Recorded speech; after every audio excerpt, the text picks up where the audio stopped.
Hello. Is and we are live on This Is Overtime. How about that? Here on OSN, Lever Sage, Tanner Ryle with you after an 8-4 victory for the Ottawa Senators over what I thought was maybe the second worst team, the third worst team in the league. No, they are the worst team in the league, in the New York Rangers. Great to be able to talk to you again, Tanner, here on This Is Overtime. Quite a game. And as easy a win as I can remember for the Ottawa Senators. I can't remember a game where this team was in such control all night long that it was just, okay, get to the end. How are you? Yeah, I mean, I'm pretty good. I think that's the best I've felt about that team in a while. But yeah, I think that's more indicative of just, that's a really bad Rangers team. They might be worse than the Canucks. Oh, they are. Yeah. Watching, because the Canucks were on a trip where they were in Toronto, then Montreal, then Ottawa, and it was their third game in 4 nights on the road. The Rangers were at home. The Rangers didn't play last night. Ottawa did. Ottawa had to travel. I don't quite understand how bad they are.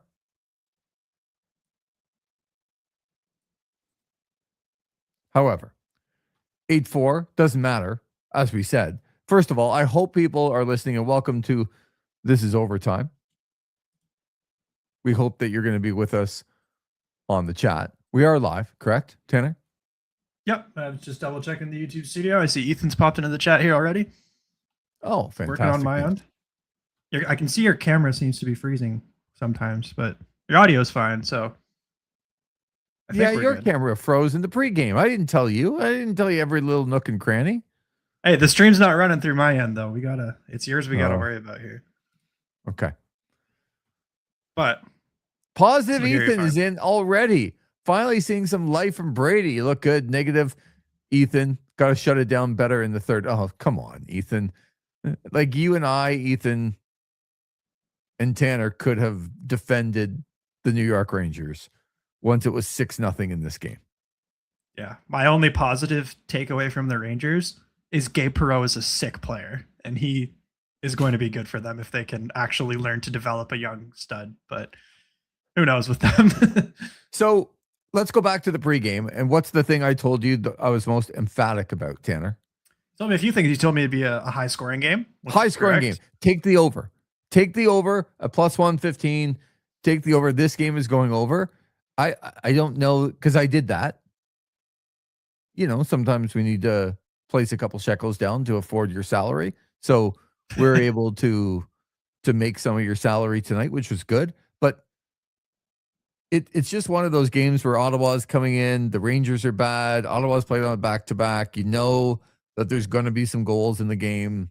And that was as easy. Like, it's 6-0 in the second period. And you're like, it's already cashed.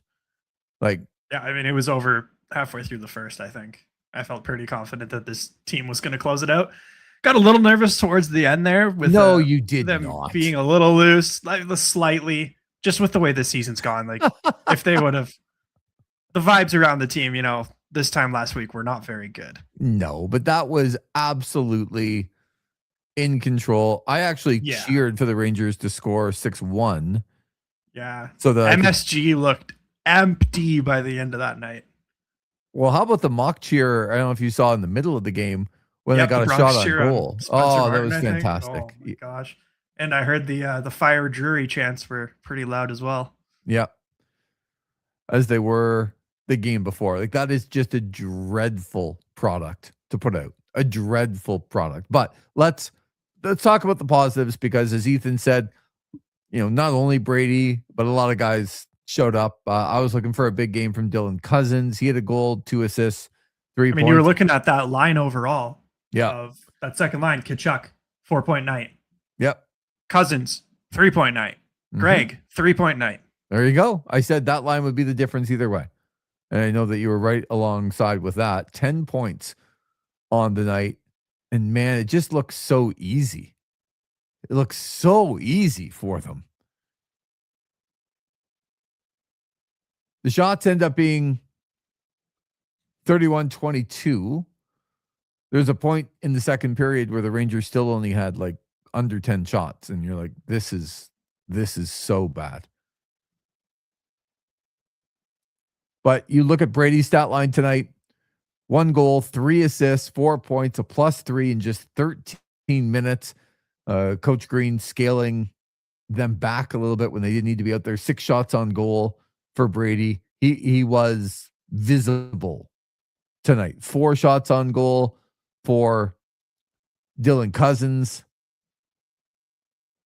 Really, Greg didn't have any, but when you start to look at some of the numbers tonight, it was definitely Travis Green saying, for the rest of the night, we're gonna make sure we got a couple days off. He's already looking ahead to the weekend, and so he should have been. What was your big takeaway in the first period with the making, like, the Ottawa Senators got a couple of goals, and you still felt like last night, oh man, they need a third one. And then Brady got the third one, goal number 200 in his career. That for me was like game over. Right there, Yeah. the Rangers had nothing. I think once that third goal hit, that is the same point for me where I was like, okay, this is probably going to be a Sens win. Plus beating his brother to the 200 mark as well. And the second fastest Ottawa Senator to 200 goals, they said on the broadcast, behind only Alexei Yashin. Very impressive. Okay, well, beating his brother. His brother hasn't played in like a year and a half. Yeah, but like he got to 200 goals in less games than his brother got to 200 goals. Yeah, so what? His dad beat them both, though. Yeah. Or their dad beat them both by quite a lot. I think they said beat Matthew by 150 games or something like that. Yeah, I'm sure that Keith Tkachuk would take the 2 Stanley Cups that Matthew has won. Probably. Yeah, just like Brady would. But yeah, nice to see the captain showing up. And yeah, everyone showed up. And again, yeah. Levi Merolainen. I'm going to have to really get that into my head. Levi Merolainen, again, didn't have to work at all. So back-to-back games, this is as great a back-to-back situation as you could ever dream of for your goalie. Because on both nights, he didn't have to do anything. He literally just had to stand there. I think it's a little unfortunate that a few got past him at the end of the game and took the stats down, whether they were his fault or not. Finishing tonight with an .818 save percentage. I think he played better than an .818 the last 2 days. Yeah, I agree, but it doesn't matter. Yeah, they got the win. Levy's not thinking about that right now. He's not worried about his save percentage. All right, says Ethan. They look good. Regardless of how bad the opponent is, the Sens played like a cohesive unit. It's refreshing to see this team look like they're having fun again out there. I have to say it impressed me that the team got ahead by 3. They did not take their foot off the gas. They kept going and didn't get overly complacent. Mature hockey tonight. Yeah, I would agree with that. I mean, that again is a little bit of the opponent, but Ottawa didn't take their foot off the gas. And you have to give them credit for that, regardless of how bad the opponent was.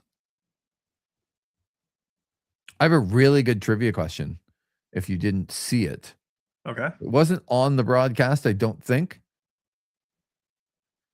But Levi Merolainen, for those listening, Ethan, is the first Senators goaltender to make 9 consecutive starts. Since who? And I will give you, Tanner, I will give you 5 guesses. Well, my mind first went to the last time we had a bonkers try and run back to the playoffs. Mm-hmm. Andrew Hammond started a lot of games in a row. Yeah, somebody has done it since. Okay. So it is not. So Levi Merolainen is the first Sens goalie to make 9 consecutive starts since this guy. Somebody did it after Andrew Hammond. Well, it's not Ray Emery, Ethan. But it is not Ray Emery. So it would have to be after 2015 because that was the Hammond run. Okay. 9 consecutive starts. I know Allmark got a lot in a row this year, but I don't think it's him. Okay, Ethan's in with Cam Talbot. That is incorrect. He didn't play enough. No. It is not Linus Ullmark. It is not Cam Talbot. Would it be Craig Anderson? I feel like that's an easy I was guess. waiting for Craig Anderson. No, it is not Craig Okay. Anderson. But that should have been the first guess. Yeah, I just figured it was too obvious. I figured it was going to be one of these obscure guys. Forsberg, maybe. Anton Forsberg. No. Oh, so close. So close. More obscure. Well, I shouldn't say more. How many seasons did he play for the Sens? If you Not have very that many. number, not very many. I don't, but not very many. So this was in the rebuild years. No. No. Incredibly. Oh, was it one of the injuries when Anderson went down? It is in one of the injuries when Henderson went down. It was right in the middle of the best run they've had ever. Oh, was that Condon? Mike Condon. There we go. Okay. I just wanted At least I didn't get the Okada sound effect. That's right. I wanted to use the applause button. Mike Condon, first Sens goalie to make 9 starts. He did it from December 2016 to February 2017 when they needed him the most, when they were in that, like, on the verge of that great run. But Craig Anderson was out. They needed Mike Condon to play. No, Matt Murray was wrong. And Ethan, oh, geez. Matt Murray even win 9 games as a Senator? Well, I never said he won them. I just said he started. No, I know. 9 consecutive games. I'm not sure Mike Condon won 9 games as a Senator. But anyway, yeah, the answer is Mike Condon. But Levi Merrilainen now the second to do it since 2016-17. I bet if you hit somebody in a little bit with who are the 2 goalies that played at least 9 consecutive games in the last 10 years. I mean, yes, we would know it tonight because Levi Merrilainen did it, but they're not names that jump to the top of the page. Mike Condon played 73 total games as an Ottawa Senator. Okay. How many wins?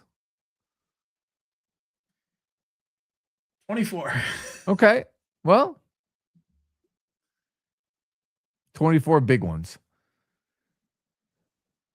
So the other guy that we were talking about, I know, Ethan, you were talking about him. I was too. And Tanner, Thomas Chabot tonight looked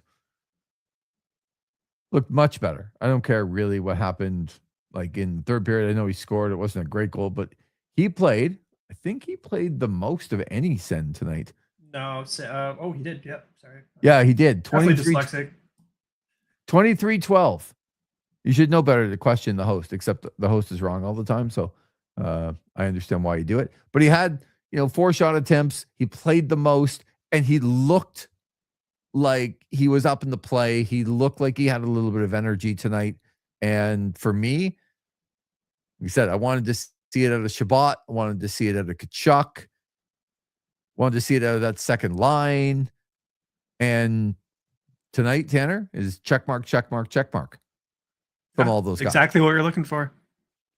Interesting that a couple of guys who were rolling had quieter nights as well, but you're going to have that, and that's when you need your other lines to step up.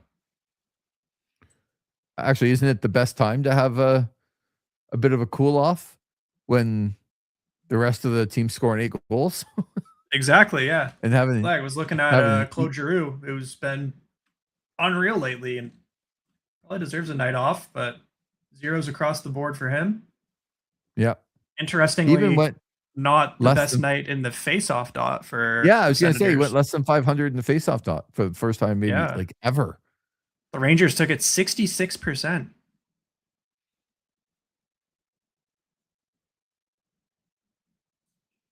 That's interesting, but not like that. Some games face-offs matter a lot, right? 1 possession games, like 1 goal games where every play matters. Face-offs are really important.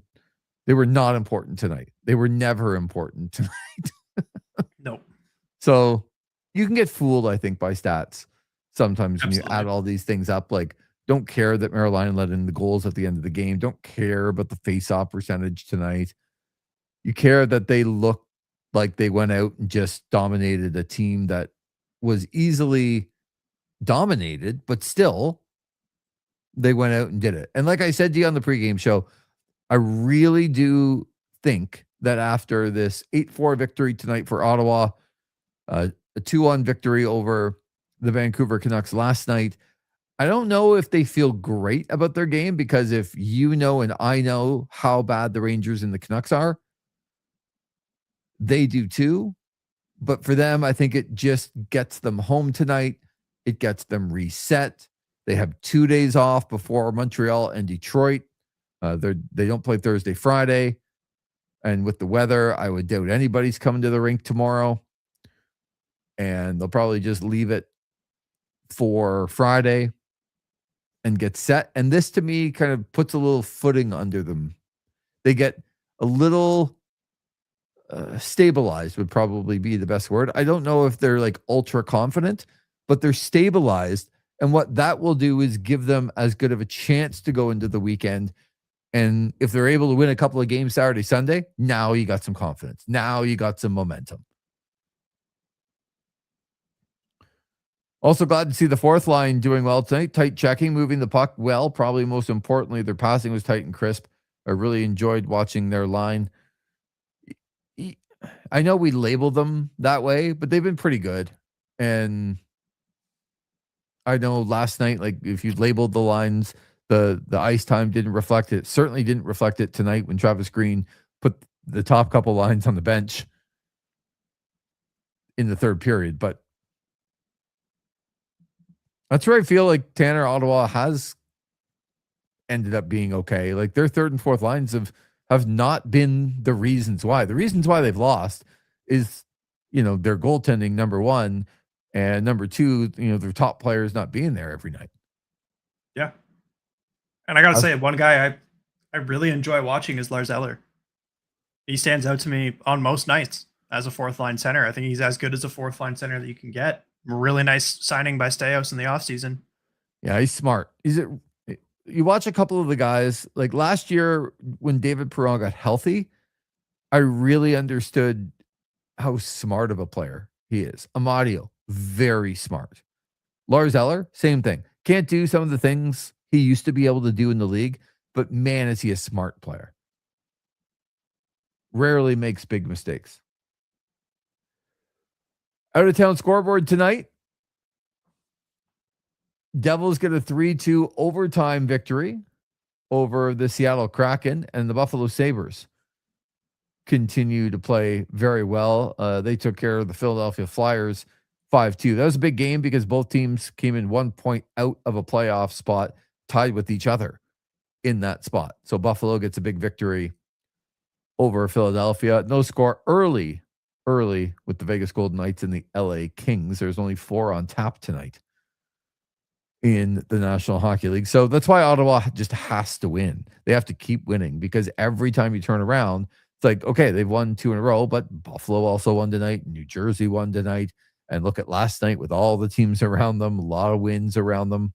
So it's just not going to be easy. We've seen the role that Buffalo has been on, and they're still like going into tonight where like on the outside looking in, and they've been literally the best team in hockey the last month. Yeah. You got a couple of big ones going on tomorrow night as well to keep an eye on. Montreal, Buffalo, Philadelphia, Pittsburgh. Going to play a little bit into the standings as well for where the Sens are looking to be. I love that about this time of year where it matters. So if the Sens aren't playing, those games matter. If you're a Sens fan, they matter to the teams that are playing too, right? It suddenly becomes much more important when you're playing somebody kind of right around you. I'm wondering for Ottawa,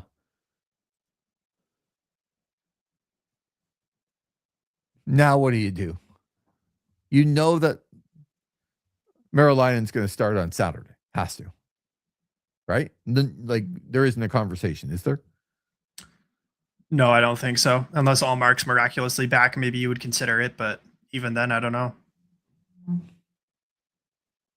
I wouldn't consider it. They put themselves kind of in a weird spot, because if Marilainen ends up winning, you can't just bring Allmark back and put him in goal in the middle of Marilainen winning, because points are so important right now. You can't do it.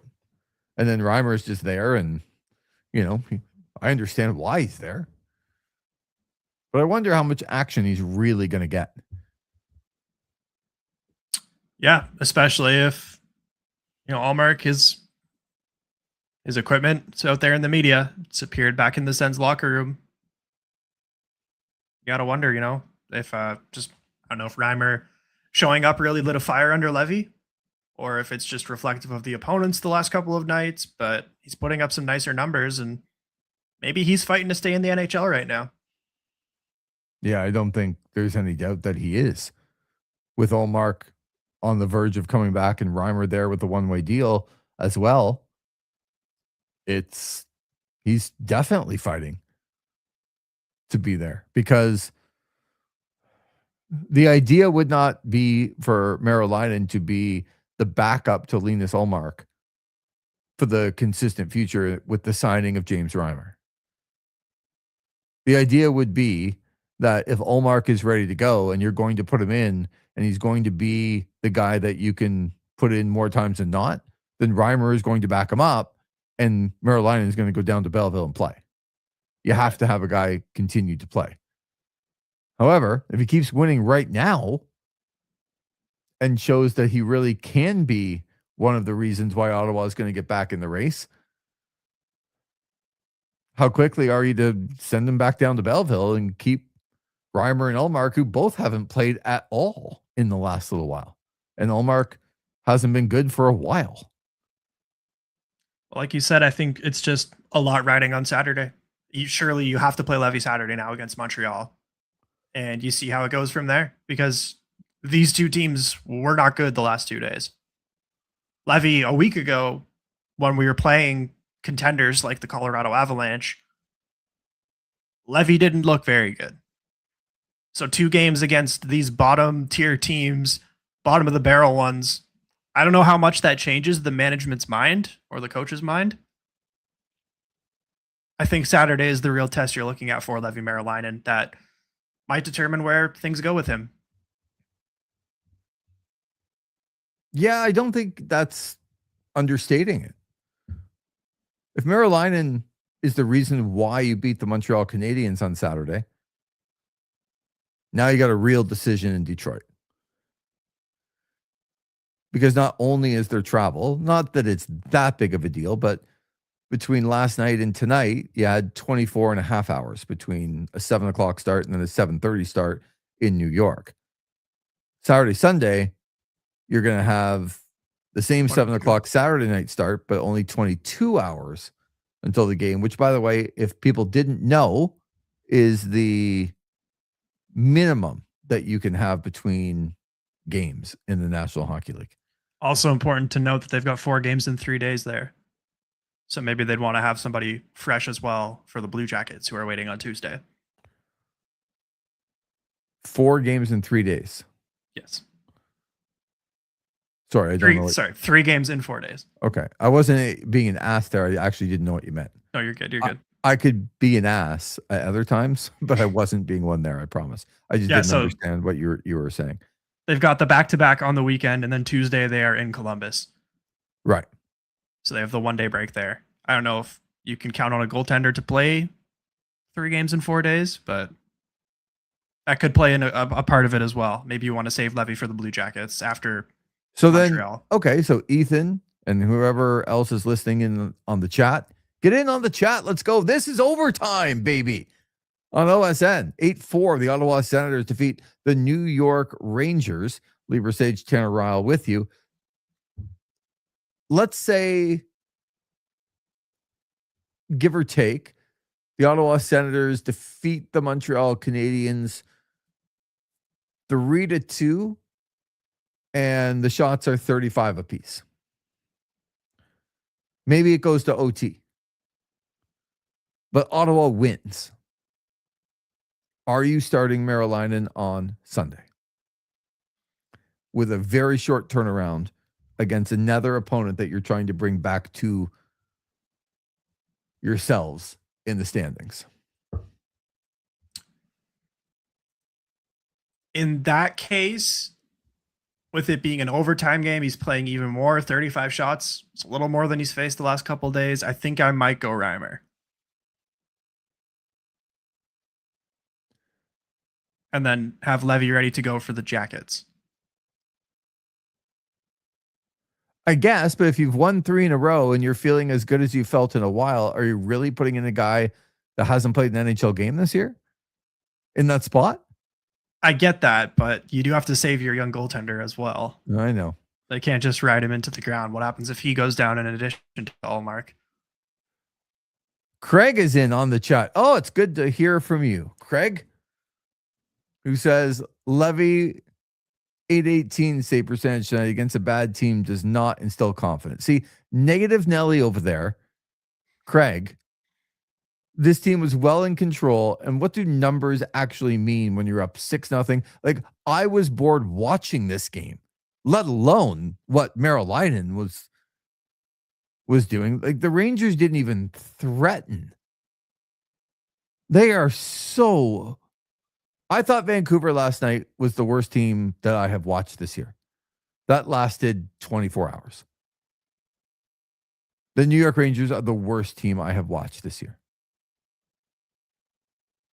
So I understand what you're saying, Craig, if you just looked at the numbers, but Merrill-Leinen was just in control. It didn't matter tonight. I don't worry about those numbers at all. I worry about the fact that they needed 2 wins this week and they got them. Ethan in with, I think you give Levy a rest day Sunday in those circumstances. If Levy somehow sees an easy game, run it back.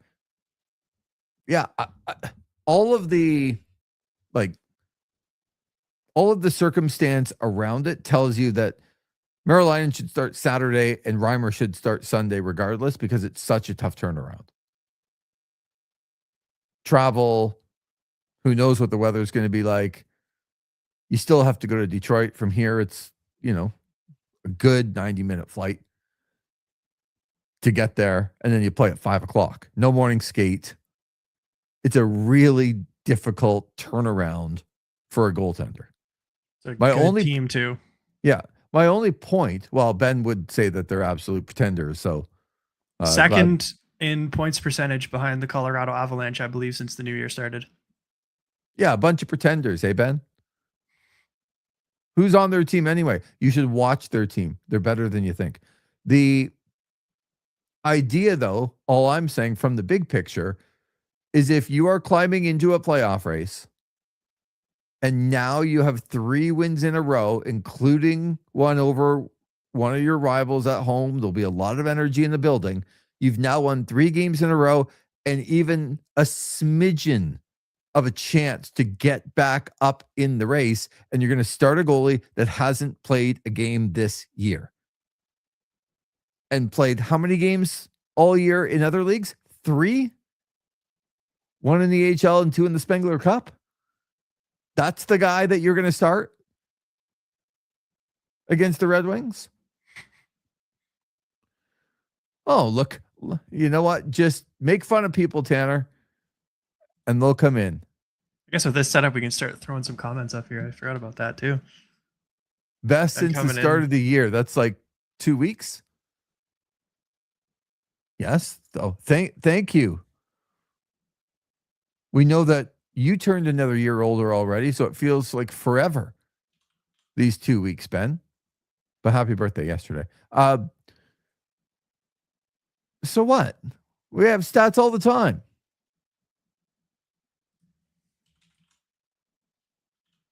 I don't know if Ben's joking in the chat right now.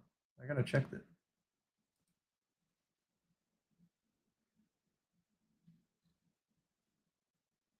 Come on. So Ben's giving a wrestling take as Tanner goes silent because he's like aghast. I'm trying to find it. Yeah. Yeah. I wanted to watch this show afterwards.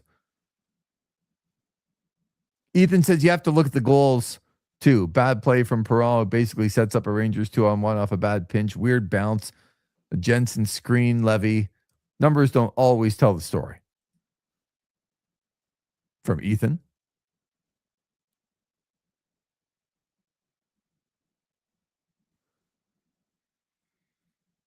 Is Ben Yeah. telling the truth? I don't think so because I just saw that.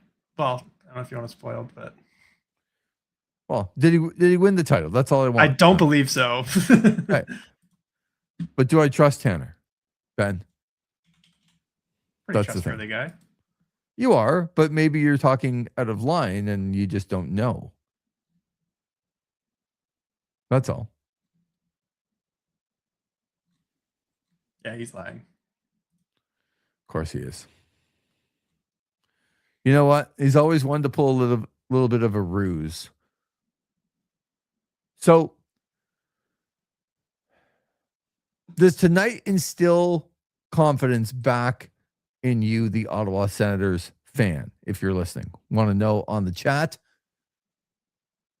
Make sure you get your voice heard. 8-4, the Ottawa Senators defeat the New York Rangers.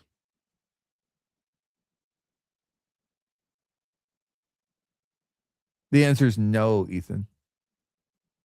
That's basically all I will say. Yeah, we're not even going to put that on the screen. You know what? You're getting your other message taken off now. Yeah, good. You know what? Don't give these people that would just want a little spotlight. Don't give them the spotlight. We're in control. To your point, trash talking while I wasn't here. How would you have even heard that if you weren't here? Says Ben. Say my name and I appear because he's a big Joe Hendry fan. Nobody actually watches Joe Hendry more than him. So he is the brightest mind on the Joe Hendry situation. It was so sad when Tony Khan missed out on that signing. I know it. But for you wrestling fans, you should head on over to thisisosn.com and check out the This Is Wrestling page. Right. I was talking with our friend Z Gibbon today. Okay, nice. He put a little bit of work on the This Is Wrestling page. It looks pretty nice. Got the latest episodes on there, all the links. Yeah. We got some fun shows. Got some serious shows. Got all kinds of shows. This is wrestling. Going to be a big part of the OSN site as well. So does it give you more confidence in the team based off the last 24 to 48 hours? Are you more confident that the team can stabilize, get their footing now that they've gone through this week, regardless of opponent, regardless of how they won? Does it give you more confidence going into the weekend? My take? Yeah. Or the chat here? Well, let's get yours first.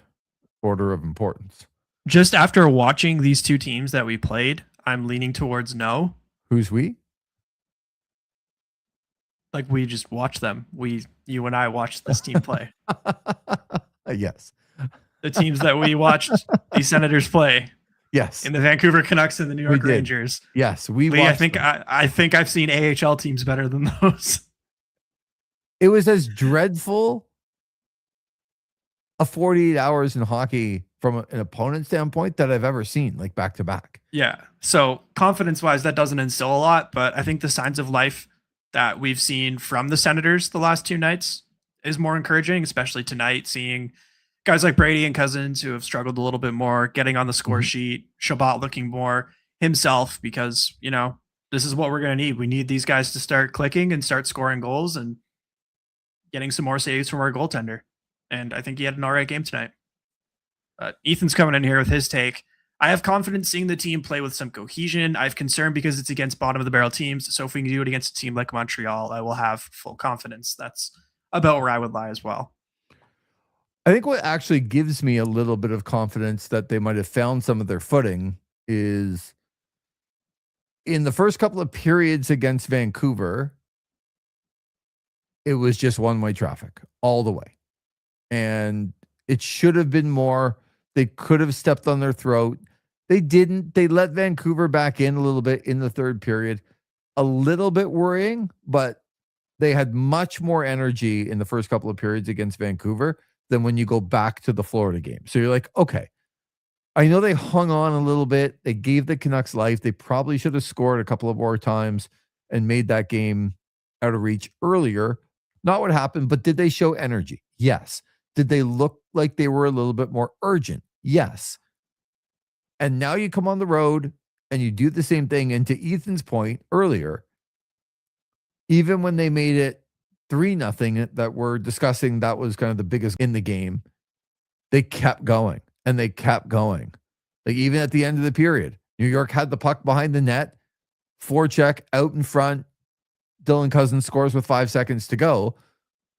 They could have just let New York kind of rag the puck and gone into the locker room 3-0. It's not like they made it an incredible play. New York was terrible in their own end, but they forced the Rangers to do something. The Rangers turned it over and they made it 4-0. The encouraging part for me, the confidence comes from they have looked more urgent no matter who they were playing. They looked desperate. They looked like they cared if they were going to win the hockey game or not in the last 2 games. And it's not that they won the game, it's that was in their play. It wasn't in their play against Florida. It certainly wasn't in their play against Colorado. And I understand that those are better teams. So that's where the kind of seesaw action is. It's like, okay, they didn't look urgent. They looked like they were defeated the whole time when they were playing better teams, but they upped the urgency against the Vancouvers and the New Yorks. Okay. It gives me a little bit of confidence that they're still going to play like that against Montreal.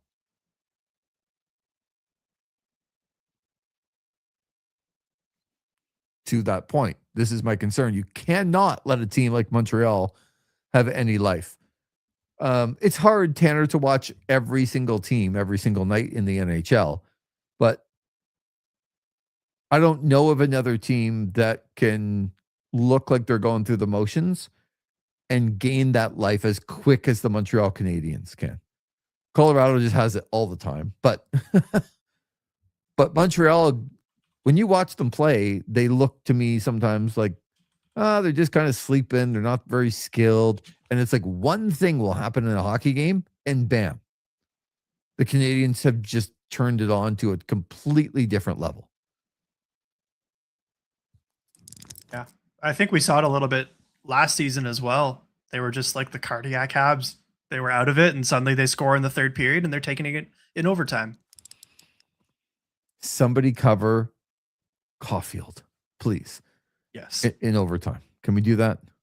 Yeah. Do not feed him the puck in the zone. I'm looking at you, Drake Batherson, but we'll let that one slide from earlier in the year. Yes. Remember that. Ben's back in. Sens will be okay. They aren't as bad as they have been. Hole is likely too big to dig out of, but if they get even just average goaltending, they're usually in those games. Finally, Craig, Ethan, are you looking at this? Is a reason take that feels very reasoned to me.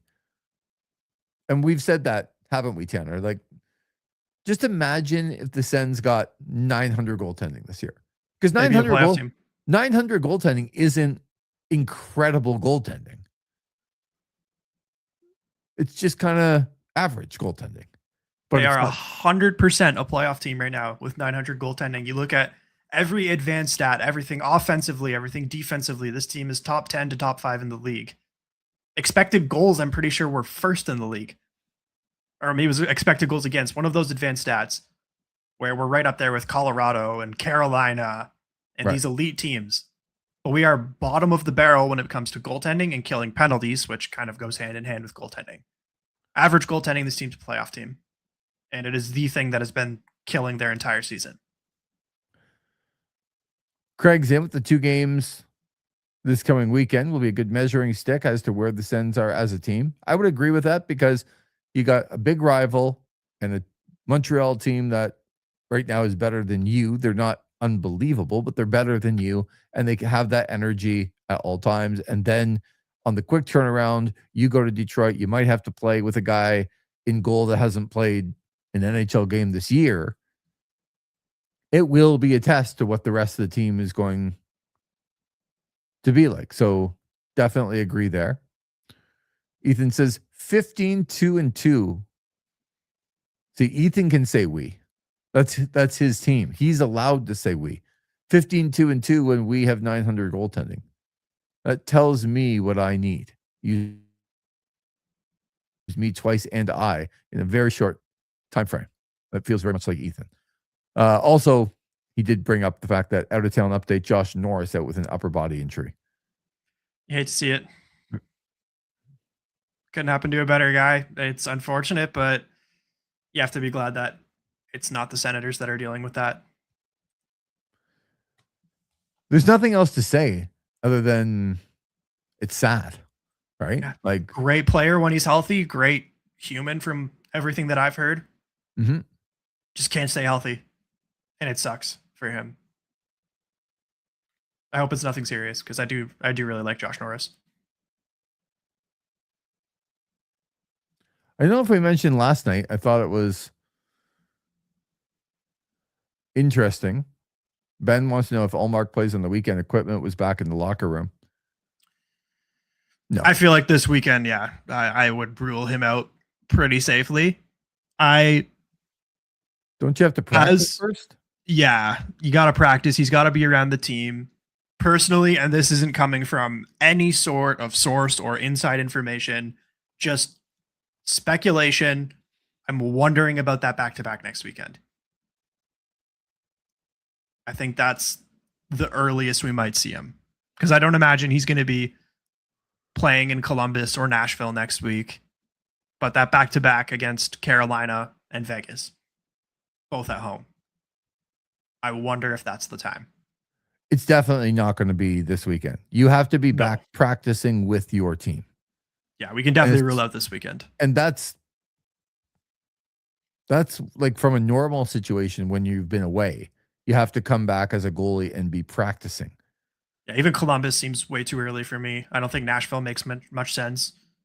Well, the only time, I guess we'll know a little bit more on Friday because I don't have their schedule in front of me. They haven't really released it yet, but find it hard to believe that with the weather and coming off back-to-back games with travel that they're going to be anywhere near the rink tomorrow. So that would tell me they would practice on Friday. Is Allmark practicing with the team? Because if he's not only not playing this weekend, but you're right, I would rule out the Columbus game as well. Because I think even regardless, I don't see why you would rush him back into the Columbus game. The team's on the road Tuesday, Thursday next week before they come home for that back-to-back, as you said. So he can be here and then maybe get a practice in like next Friday, maybe, depending on. Unless he travels just to be in the environment, whether he's going to back up, I would not assume so, but maybe he's taking part in the morning skates and trying to get back on the road with the boys and see. But until, like, if anybody that needs to get into the room and be back in the culture of the team, it's Allmark.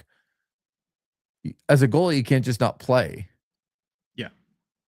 And then we know what the surrounding circumstances are. He has to get back in the room. Right. Which it seems like we could see at the next practice based on his equipment suddenly reappearing in his stall. Yeah. I think Allmark travels with the team at least. Well, if he wants to get a practice in, he's going to have to. That's the thing. We'd have to decide, is it worthwhile for him to go on the team and get that team practice in, or is he better working one-on-one with a coach in Ottawa while they're on the road? See, that's a normal circumstance, and that's a reason take as well from just a goalie that's missed time. But for this goalie, and the reason he's missing time, we don't know what it is, but it doesn't seem to be a physical injury. It's about actually getting on the road and maybe being with the guys more often than not. So I understand what you're saying about, like, would it be better physically for the work to be here in Ottawa? Probably, because they're probably not going to practice maybe at all on the road. But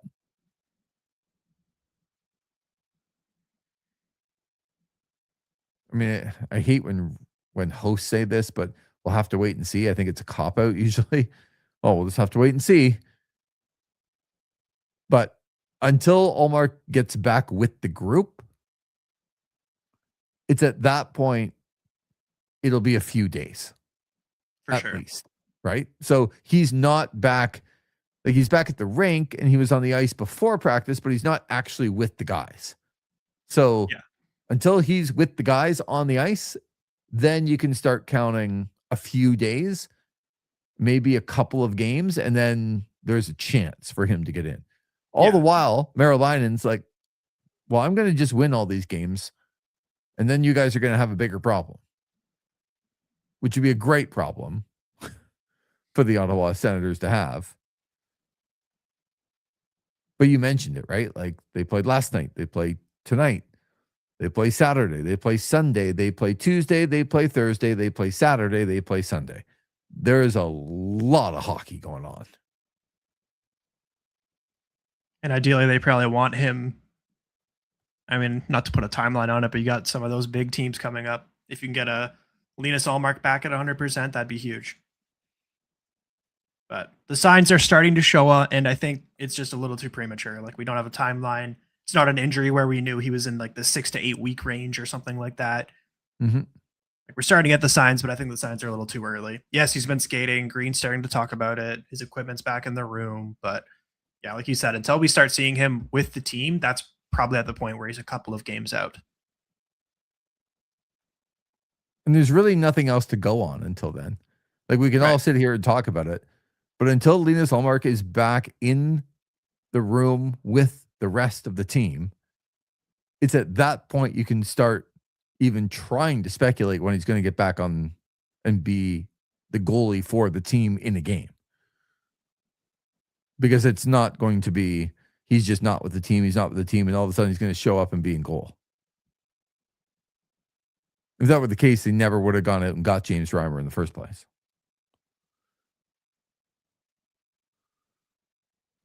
I saw him on the bench tonight, though, and he kind of looks exactly the same. It's a guy, I always liked him. Even in Toronto, I felt bad for him. He played that infamous Boston game. That's always the one I remember. You were born? That's good. That game was like we are getting, it's like more than 12 and a half years ago. Like we're getting, like in this spring, it'll be 13 years. That's insane. I remember that like it was yesterday. And by the way, not to give the Leafs an excuse, but if you go back in that game and watch, the 4-2 goal that got everything going would never be counted in this day. It was goalie interference 10 times over. But the same rules were not in place back then. I don't feel bad for the Leaf team. I felt a little bit bad for Reimer, but I did not feel bad for the Leaf team. Yeah. I mean, like you, I remember it like it was yesterday. I was on the schoolyard talking with my friends at recess about Oh, boy. What do you expect from Ullmark's return? Given we know he wasn't away with injury, it seems. Do you expect him to come out and be an elite netminder for the Sens? What happens if he loses a couple? When was Linus Ullmark an elite goaltender this year for the Sens? It's a very fair point. When he left, you had to actually look below Marilainen's numbers to find his numbers.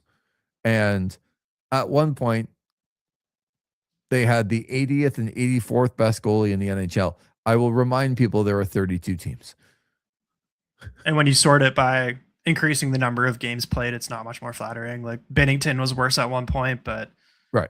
So other than that, yeah. What do I expect from Linus Ullmark when he's back in the net? Why would I expect anything different than what he's given so far? Like, I don't know that there's anything to go on to expect him to be a lot better than what he was like before. Because as you said, it's not like, oh, you know what? I got a really bad hamstring and I've been trying to gut through the first 3 months of the season, but now I have to shut it down. It doesn't seem to be a physical injury. So how would anybody know that Linus Ullmark's going to be a lot better when he gets back. Goalies are voodoo. I saw that up on the screen before with Ben. He's right. He's right. The Rangers are paying Shesterkin a lot of money. They are one of the worst teams in the league, but he's been out, and Spencer Martin had to replace Jonathan Quick tonight at home. Okay. Don't know if the Sens are the only one. And I think they said that was Spencer Martin's 4th team in 5 seasons. Yeah. This is what I'm asking. Do you expect to see the Vezina goaltender to come out when he returns? Do you think he can get back to that level? I don't think we see it immediately if he gets back to that level, but it really just depends on where he's at. Has he taken care of everything? The answer is no. The answer is no. Okay. Ethan, if you want like a one-word answer, good radio hosts don't talk. They just no. I think it's also important to remember that the Linus Ullmark that won that Vezina trophy was behind a very good Boston Bruins team. There's nothing to show me that Linus Ullmark is going to get back to anywhere near a Vezina candidate. Can he get back to being the number one guy on a hockey team? That's like literally the benchmark that I'm looking for. Can Linus Ullmark get into the net where people in Ottawa go, oh yeah, like why would we sit down Ullmark? He doesn't have to be. Need. If he can be a 900. Right. It doesn't have to be a Vezina contender. It doesn't have to be any. He's not going to get back to that this year for sure. But can he get to a point where when you roll into Montreal and Detroit and you're just going on the rest of your schedule, that you don't really have to ask the question if Linus Ullmark's going to play? Which is sad, right? Like, we don't really ask unless there are major injuries. I mean, Brady's going to be out there. Yeah, he missed time because he had a broken hand. But if someone's like healthy enough to play, then they're going to be out there because they're good enough. And that's where Linus Ullmark needs to get back to even think about helping this team.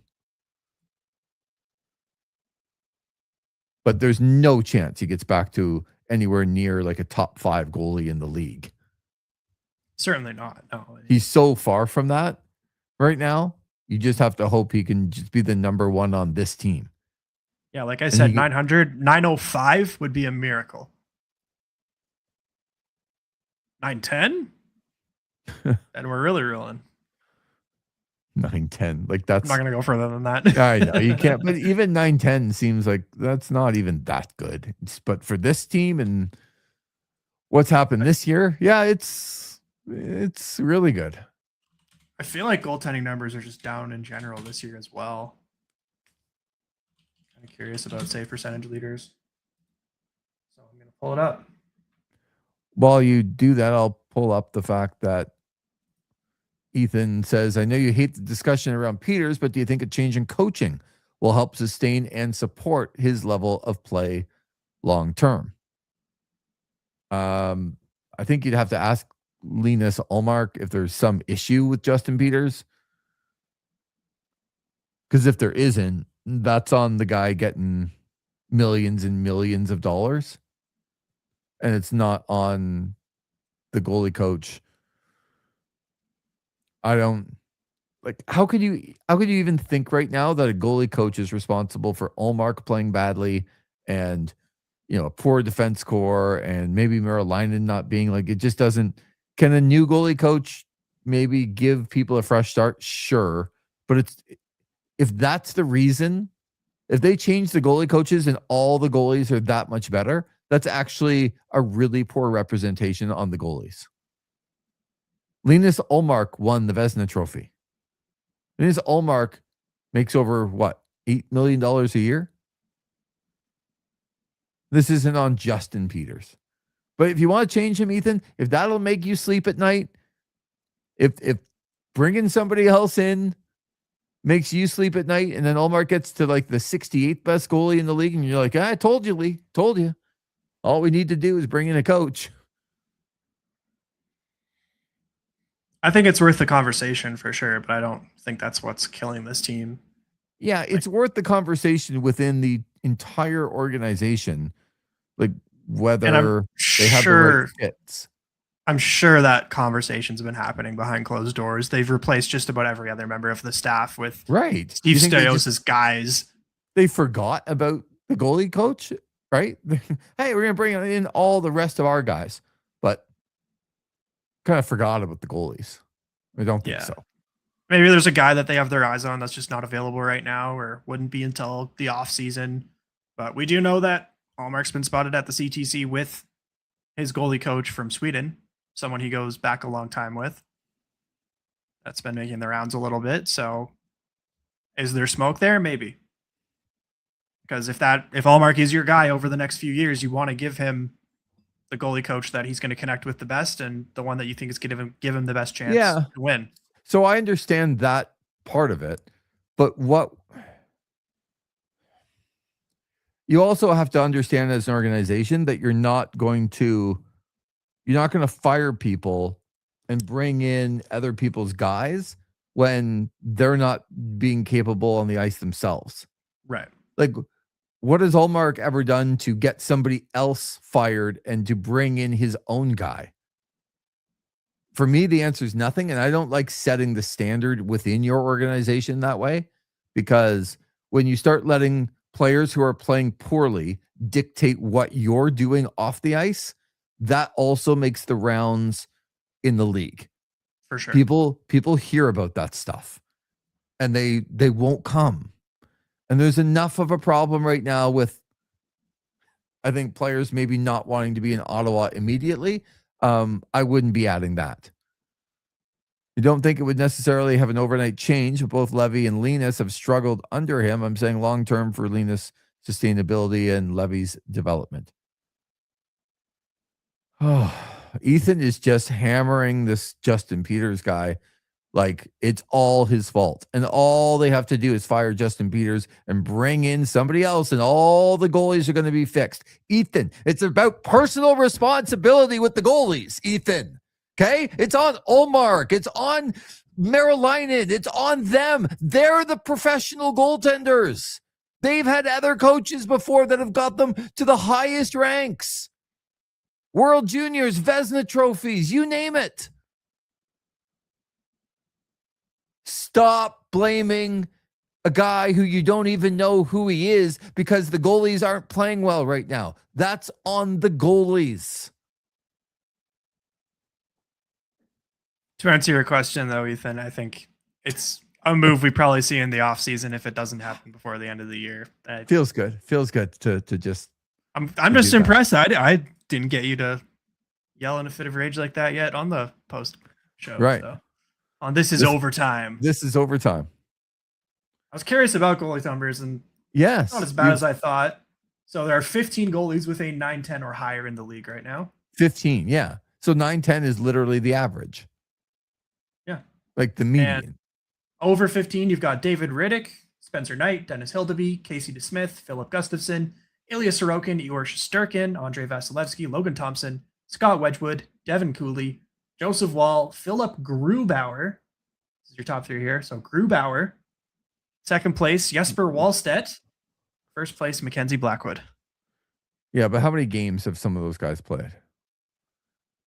You know what I mean? Like, it's got to be at least over, like for me, it's got to be over 10 or 15 games so that you can even start talking about the numbers. The lowest I'm seeing there would be 14, which is Devin Cooley. That's the lowest? Okay. Of those 15 guys that I named. Yeah. All right. Well, then how many goalies are above 900? 900, that would add quite a few. Because that's important, right? Because if you think the Sens just needed 900 goaltending to be in a playoff spot. 31 goalies that have over 900. Yeah. So 900 doesn't seem so out of reach. A few interesting names that I could note in there as well. Number 30 is Anton Forsberg. Yeah. Number 25 is Joey Decord. Yeah, there were people here, including myself, that did not want to see Joey Decord go. But again, you don't know how that's all going to work out in an expansion draft. And like, it's really easy to point back later. But there was enough from what Joey Decord had as a skill set to be like, yeah, he's not the guy you should be making available. Number 11 is Philip Gustafsson. Yep. And then, as mentioned, number 2, Jesper Wallstedt. I know he wasn't in our system, but he's right there when the Sens go up and pick Tyler Boucher. Which I think is a fair point. Now, I will mention about Gustafsson and Decord. Mm-hmm. They were a tandem for the Belleville Senators. Right. Do you know who their goalie coach was when they were on the Belleville Senators? Sure do, Justin Peters. Right? But Yep. he's a bad coach. So, well, if he was the one assessing talent come expansion drafts and trades, but no, I know there's that's rumors out there that that's maybe, way above the goalie coach's head. Maybe way DJ above. wasn't the biggest Gustafsson fan. That's way above the goaltender coaches, and they didn't have great management when. Oh yeah, you think? Yeah, I know. I don't have to think. I know. I think we all do. They didn't have very good management, so they have better management now. Talbot, though. That's a minor miracle. I don't see Cam Talbot in the top 31 here. He's sitting at 41 with an 892. Okay, so to your point, Ottawa has a terrible penalty kill. Is that not on the coach for not working to improve that, or is it all on the players? So I think that goes hand in hand with goaltending, first of all. A lot of it. Yeah. Your goaltender needs to be your best penalty killer. And their defensemen are not great. Like, you just can't play Jake Sanderson in every situation. And Jake Sanderson is good on the penalty kill because he's so smart, but they don't even have great guys that you can just stick out there and be like, oh, okay, well, he's on the penalty kill for sure because he's awesome there. They don't have that. And quite frankly, they have a below average defense score in the NHL. So now you have a below average defense score and terrible goaltending. I don't think that's on, like, can you always improve the systems a little bit to try to get the best out of a group? Yes. And if things aren't working, you need to change stuff. But when you just don't have great talent, you don't have great talent. They have a bad defense score and terrible goaltending. Well, how is their penalty kill going to be good? Like, it would shock me if their penalty kill was good.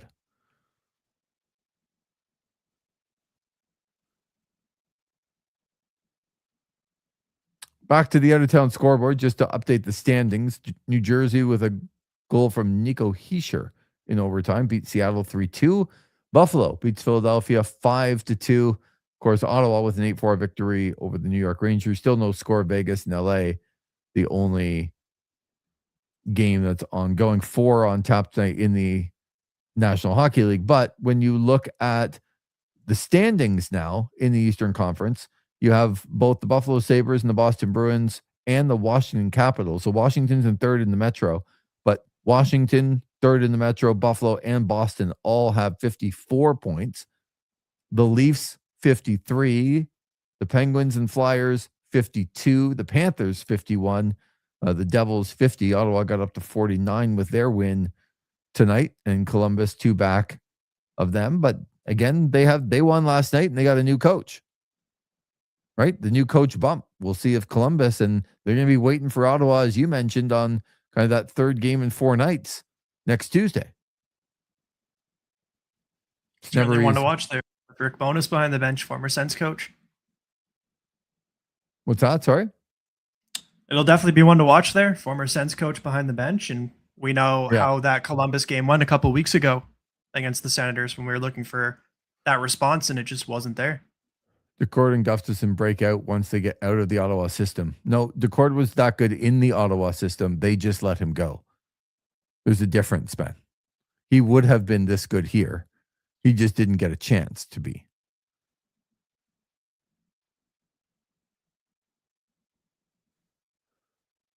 Nice that Ben's back in. Sens defense is only below average because of Jensen was the top 4 last year. Now he isn't. So is that in agreement, Ben, that they are below average, like I said? Because it seems to me like you're agreeing with me, but now trying to give a reason why they're not. Thomas Chabot is worse than he was last year. Artem Zub is worse than he was last year. I don't know about that one. I don't see what other people see in this guy. I know he's okay. I'll give you that, but I think he's been better this year than he was last year. Okay. Sure. It's close, but they're not like if Chabot and Zub are your 2-3, they need to be better in those roles. That's all I'm saying. Like for sure. And this team is shorter right shot defenseman, no matter how you frame it. And Jensen was better with a good hip last year. Sure. But it's not like they had a great defense last year. I mean, analytically, they were good when Jensen was healthy. Well, he was the right partner for Chabot. So when he was healthy and you paired him with Thomas Chabot, Chabot was a better player. Now, like when I watched them live a few times last year, I really liked the way that they played together. But if your $8 million Thomas Chabot defenseman needs Jensen to be good, then that's a problem. I do like the fact that Ethan said that Drew McIntyre defended his title in a house match tonight, and he won. What's a house match? Oh, we know what he meant. Don't be picky here. Poor Ethan. Like the Firefly Funhouse, those matches, the cinematic ones. House show tonight. Whoever loses a title at a house show. Yeah, Lee off base. They were very good defensively last year. They were very good defensively as a team last year?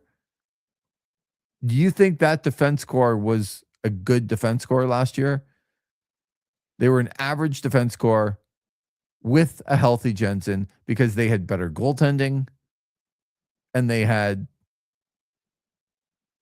forwards carrying under a coach to play well defensively as a group.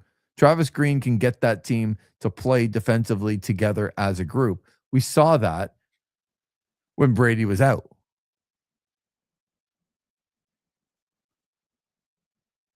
Look up the analytics. This is the same Detroit guy that thinks that the Red Wings are the worst team in the world. And every time I look at the standings, I see the Red Wings way ahead of everybody else. And what did you say? Since the beginning of the year, which is a long time, they've been the second best team. The defense core looked solid last year. Chabot with Jensen was analytically the top 10 pair in the league. Before he got hurt. Important to mention that. Yeah. Okay. Well, let's get off the fact that this is last year's team. And if the $8 million Thomas Chabot needs Jensen to be good, that's a problem about Chabot. Can we agree on that? Yeah. Okay. So what we can also agree on is this is not a good defense core in the National Hockey League as they sit right now. And by the way, nobody's hurt. No. They've got 3 guys that should be cast in the bottom right-hand shot, or just bottom pair in general, with Matt and Paolo, Jensen, and Spence. I know Matt and Paolo's a left shot there. Right. So he's more of a 7th guy, but Jensen should be a 3rd pair defenseman at this stage in his career with what we've seen from him this season. Spence has his flashes. Maybe he's a guy you could move up and down the lineup on certain nights, but ideally he's a 3rd pair as well. Artem Zub on most teams is a 2nd pair defenseman. This team is missing a top right shot defenseman. Right. And while I really like Tyler Clevin as a player, I've gone over this before. He plays with worse players than him, which is crazy to me. And he is a guy that is a 3rd pair defense at best right now. He might be able to get better than that, but he's not better than a 3rd pair defenseman right now. There's a lot of 2nd and 3rd defense pairs there, as you said. There's Jake Sanderson and pretty much everyone else. The point I'm making is you add another top 4 right-handed D, the slotting works, probably fixes the D. So it's finally the most salient point that you've made all night long, Ben, that yes, we talked about it last night, that Vancouver might have one to offer. That's the guy I'd be calling on. I would be ringing that phone for Rutherford. I know he's got a full move, but cap wise, age wise, fit wise, I don't think there's a better option than Philip Roenick. Philip Roenick is the guy that we're talking about. He's got that $7 million cap hit over the next 5 years to 2031. He's a guy that is 28 years old. And let's also be clear, that's a top 2 right D. That is not a top 4 right D. You don't play Artem Zub over Philip Roenick. Right. So if you're able to get a guy like that, but that's why he's going to be like Vancouver's just going to get a haul. How many teams need like a top pair right shot defenseman that's under contract for the next 5 years at not an incredible cap hit? I think he might be one of the most valuable guys to go at the deadline and to see what they can get for him. I'd say if they want to sell him, though, like he's locked up, he's got that no move. If Vancouver thinks he's part of the solution, maybe he's one of the vets they keep around. Yeah, I know there's a lot of word that Tyler Myers is not a guy that's going to be moved. He'd like to stay in Vancouver. Sherwood, I'm sure, is getting moved. Maybe a Jake DeBrusk. He seems pretty unhappy right now. And I imagine if they could get anybody to take Pettersson's contract, they're making that move. But we talked a lot about that last night. And you can sell your article here. Yeah, I did. If you want to go over to thisisosn.com today, I put an article out about some of the trade targets for the Canucks that would interest the Sens. I covered 4 of them. I was going to try and find a 5th, but I felt like I was sort of stretching it. I thought about Myers, but I saw the word out there that he's probably not going to get moved. Mm-hmm. There's Lucas Reichel, who's with AHL Abbotsford, that maybe you take a flyer on, but I don't think he's noteworthy enough. So broke down a few of those players. Roenick was my number 1. I also mentioned Kiefer Sherwood, Connor Garland, and Jake DeBrusk. Because I think if they're calling Vancouver, those are probably the 4 players they're looking at the most. And I think 20 plus teams have already reportedly called on Kiefer Sherwood. I don't think that one's very likely to happen. I think Ottawa's going to get outbid on that. I think they're going to get a first-round pick for Kiefer Sherwood. Led the league in hits last year, probably would this year if he didn't miss time hurt. His cap hit's $1.5 million on an expiring deal. He was on pace for 30 goals at one point this year. He's 2 away from tying his career high right now. I think they're going to get a haul for Kiefer Sherwood, and he's going to go somewhere like Dallas or Florida or to one of these Stanley Cup contenders. Right. Connor Garland, I feel like, is a little bit redundant at points when you look at some of the veterans we've already got on this roster. DeBrusk intrigues me a little bit more than him, but Hronek is ultimately the one that I would be looking to try and acquire. So I think that fills the biggest. The same guy that hasn't scored in 2 months is the guy that intrigues you. So I was wrong about that. It hasn't scored 5 on 5 in 2 months. Right. I was doing the looking into this. He's got 12 goals this year. Yeah, 11 of those are on the power play. Yeah. That's the guy that intrigues you. 1 even strength goal all year long. The guy that. Not a lot. Why does he intrigue you? Because he's streaky. He's a shoot first guy. He's a top 6 left winger. Boy, the Sens could use a shoot. They could use a shoot first guy. Feels like it. They're trying to get Stützle to be that guy, but I don't know. He seems to push back every time they do. I know. Why wouldn't guys want to shoot? It's like a hard thing to understand with the National Hockey League. Why, if you're a really good player, would you not want to shoot the puck more? And if you weren't shooting the puck and your coaches came to you and said, we actually need you to shoot more because you're one of the best players in the league, so please shoot more. Nah. And try and make that extra pass. Like it just doesn't make a lot of sense to me. Yeah, but I think we can all agree this team is short a top 6 forward, preferably on the left side. When you look at their natural left wings.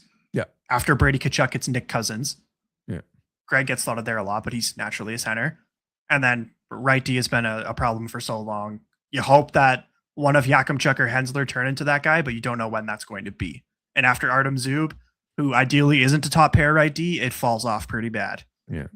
It doesn't appear like Jakubchuk or Hensler that is going to be anytime soon. Certainly not for Hensler. I think Yakimchuk has a chance next season, but I'm not sure. We'd have to check in with our Belleville Sens expert, our Right. Belleville Sens But insider. that's like we're in January and we're talking about like October Yeah. as soon, Yeah. right? Like you put it in context. I know that everything's soon in your world. Your birthday is like what, next week? Oh, we're doing this again. Tanner said last night that his birthday was coming up soon. And I kind of looked at him. I'm like, in my mind, I'm like, isn't your birthday like in April? He's like, oh yeah, it's the same day as the champion. I'm like, so in April. Yeah. Okay. Time flies, Lee. If we can get out of this winter as we're expecting, 15 to 20 centimeters to hit the ground by mid-afternoon tomorrow, I would really enjoy it to be April. So I'm right there with you. This has been fun. Ethan has been fantastic. Ben, he's been pretty good too. I don't want to give him too much credit. Like nice to see another first-time chatter in here too. Thanks for stopping in, Craig, if you're still here. Yep. Craig was stopping in slowly but surely, getting the word out. 8-4, the Ottawa Senators defeat the New York Rangers. I'm going to say the Vancouver Canucks, but 8-4, they beat the Rangers. And they do get 4 points in the last couple of nights, which is a good thing for them. I think they can take that, stabilize the next couple of days. And I don't think it's understating it, Tanner, that we're going to really find out a lot about like where the Senators are and who they are by the end of this coming weekend. At home to Montreal and in Detroit. Feels like that's going to be the case. Yeah, I'm very interested to see especially what our post-game show is going to be like on Sunday. Yeah. Because they might be either full meltdown mode or the Sens are back. Yeah, I mean, if they win the weekend, right? If they win those games and they've won 4 in a row, and now they got Columbus coming up, and I'm now going to see Nashville. I mean, those are winnable hockey games, right? Before you have the really stiff tests the following weekend with Vegas and Carolina and Colorado as the next 3 after that. Yes. But it doesn't seem unreasonable to think that they can be on a 6-game win streak, having won 5 of their last 6, whatever it is, going into that next weekend, because their next games, Montreal and Detroit, we'll see how they are this weekend. And then those games in Columbus and Nashville, those are winnable hockey games. But what are you going to do and who are you this weekend? As you said, we're going to find out. Thank you for all your help. This has been fun. And Ethan had me yell at him and he stayed around. I wasn't yelling at you, Ethan. I was just yelling at the concept that the goaltending coach was the sole person responsible for all of the troubles for the Ottawa Senators. I wasn't yelling at you, okay? I might have been yelling at you, Ben. No, but this has been fun, Tanner. I would say point people again to, you have an article up, I believe. We're going to have an article up relatively soon about the CFL again. Duke's written another one, and we might even check in with Duke on Friday to get his picks on and thoughts on the upcoming NFL weekend, which the first game, Buffalo in Denver, is a beauty. Saturday afternoon. And we're going to get a really good sense. This is one of my favorite football weekends of the year. Just 4 really good games and good teams that have the possibility of winning the Super Bowl. That's where we are. Any one of these teams, I think, could win the Super Bowl. Because usually there's like 2 or 3. Like, Kansas City's going to be there and they're going to make it on the AFC. But right now, man, I do not know who's coming out. Because Buffalo, to me, could get there. Denver could absolutely get there. as the number 1 seed. New England's been really good all year long, and the Houston Texans have the best defense in the NFL. And they could win any game at any time with that defense. And then you look over on the other side and you're like, San Francisco and Seattle are just, they're kind of the same. Really good. This will be the 3rd time that they faced each other this year. Maybe, you know what? I take it back. I don't know if Chicago can win the Super Bowl. I know they had a great comeback against Green Bay, but I don't know that Chicago can now go in and win this weekend and like next weekend and the weekend after too. Like, I just don't know if that's possible, but they might be the only team that I don't think can win the Super Bowl. But it should be fun. Should be a fun weekend. So be safe. You're not traveling tomorrow, are you? No. Excellent. Hope everyone who does have to travel is very safe. And we will be back. There'll be a lot going on the OSN website. This is OSN.com. And we'll have some football stuff up. We'll have some new articles up. We'll have a little bit of hockey, and then be with us on the weekend, as we will be here before and after the games on the weekend for the Ottawa Senators. So thanks, Tanner. Have yourself a great night. You as well. Once again, the final score, 8-4. The Ottawa Senators over the New York Rangers at Madison Square Garden. This is overtime on OSN. Oh, yeah, I got to get that's good.